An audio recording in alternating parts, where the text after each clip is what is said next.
É possível descobrir algo que já existe? Isso não seria um redescobrimento? Ou um achamento? Ou ainda talvez um encontramento? Fala pessoal, tudo bem com vocês? Eu espero que sim. Aqui quem fala é o Eli e você está no canal History Knows. Esse é o nosso primeiro vídeo aqui no canal e hoje falaremos um pouco sobre o descobrimento, entre muitas aspas, claro, do Brasil. Primeiro, para melhor compreender o motivo da chegada dos portugueses no Brasil, precisamos entender que esse acontecimento está inserido no contexto da Revolução Comercial, que pode ser definida como um conjunto de transformações ocorridas na Europa nos séculos XV e XVI e que se caracterizou por um intenso movimento comercial. Um dos aspectos desse movimento foram as grandes navegações, que resultaram na descoberta de novos continentes.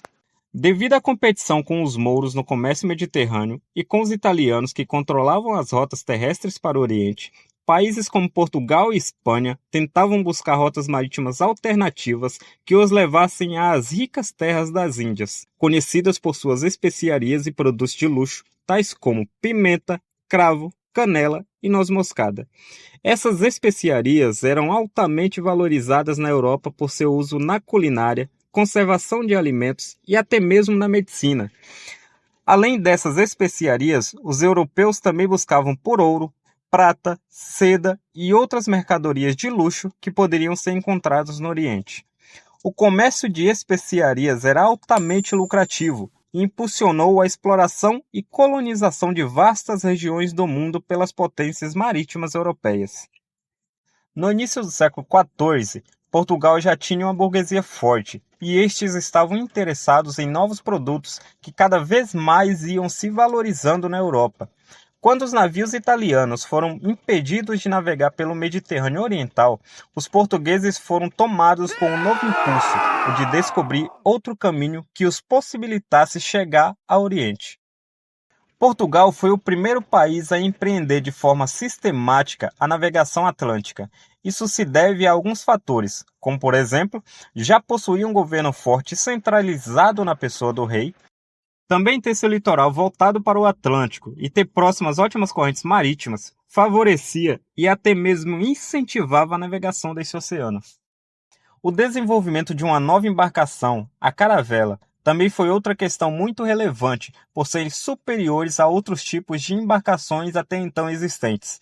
Eram mais rápidas, dotadas de velas numerosas e não necessitavam de remadores. Outros tipos de barcos também surgiram nessa época, como as naus, galeões e os bergantins. E por fim, toda a sociedade portuguesa incentivava a navegação atlântica, o que fez dela um grande projeto nacional, que todos abraçaram, o que possibilitou que isso de fato acontecesse. Em resumo, a navegação atlântica agradava tanto os comerciantes, porque lhes trazia perspectivas de bons negócios, a coroa, que enxergava ali a chance de reforçar os seus cofres, a nobreza e também a igreja, por dar possibilidade de cristianizar pagãos e conquistar influência e riqueza. E enfim, para o povo em geral, trazia a chance de uma vida melhor. Tempo depois de Vasco da Gama retornar a Portugal, após conseguir a façanha de chegar às Índias, mais especificamente em Calicut, o rei Dom Manuel o Venturoso manda que seja organizada uma nova esquadra, e esta teria por objetivo garantir a supremacia portuguesa na Índia, além da difusão do cristianismo na região. No dia 9 de março de 1500, a esquadra comandada por Pedro Álvares Cabral parte de Lisboa em um total de 13 embarcações, divididas da seguinte forma: 9 naus, 3 caravelas e uma naveta, e aproximadamente 1.200 homens. Em 22 de abril de 1500, após afastar-se da rota inicial, eles avistam terra. A esquadra de Cabral continuou explorando a costa da região em busca de um local adequado para que os navios pudessem ficar abrigados em segurança. Chegam então em uma localidade onde batizam de Porto Seguro, no atual estado da Bahia. Um dos mais importantes documentos sobre o descobrimento, a Carta de Pero Vaz de Caminha, narra o acontecimento da seguinte forma: nesse mesmo dia, na hora das vésperas, avistamos terra, primeiramente um grande monte, muito alto e redondo, e depois outras serras mais baixas ao sul, e terra chã, com grandes arvoredos. Ao monte alto o capitão deu o nome de Monte Pascoal, e à terra deu o nome de Terra de Vera Cruz. Há questionamentos se foi ou não intencional a chegada dos portugueses ao Brasil, mas se não foi, por que cargas d'água eles teriam se desviado da sua rota inicial? História para boi dormir, não é mesmo? Bem, sigamos. No dia seguinte, Pedro Álvares Cabral enviou uma pequena embarcação com um grupo de homens para explorar a terra, e assim acontece o primeiro encontro entre europeus e indígenas, que foi marcado por curiosidade, interesse mútuo e inicialmente um sentimento de estranheza. Depois disso, alguns índios são levados até o Capitão Moore para que os pudesse conhecer. O choque cultural foi evidente. Os indígenas não reconheceram os animais a eles mostrados, como por exemplo galinha, carneiro, que traziam os navegadores. À exceção de um papagaio que o capitão trazia consigo. Ofereceram-lhes também comida e vinho, os quais os índios rejeitaram. Em 26 de abril, por ordem de Cabral, o Frei Henrique de Coimbra realiza a primeira missa em solo brasileiro. No dia 1º de maio, durante a segunda missa, Cabral toma enfim posse da terra, erigindo uma cruz com o brasão do rei de Portugal. No dia 2 de maio, a esquadra enfim segue com destino às Índias. Porém, um navio comandado por Gaspar Lemos retorna para Portugal, a fim de levar informações da descoberta e algumas cartas ao rei Manuel. Entre essas cartas estava escrita por Pero Vaz de Caminha, que narra de forma magistrosa toda a epopeia da descoberta. Logo depois, em 1501, o rei manda nova expedição para explorar o litoral da terra de Santa Cruz. Desta vez, no comando estava Gaspar Lemos. Ele fora batizando cada acidente geográfico com o nome do santo do dia ao qual ele atingia aquelas regiões. Essa expedição comprovou que a Terra não tratava-se apenas de uma ilha, mas sim de um enorme continente e também da existência de pau-brasil em suas matas litorâneas.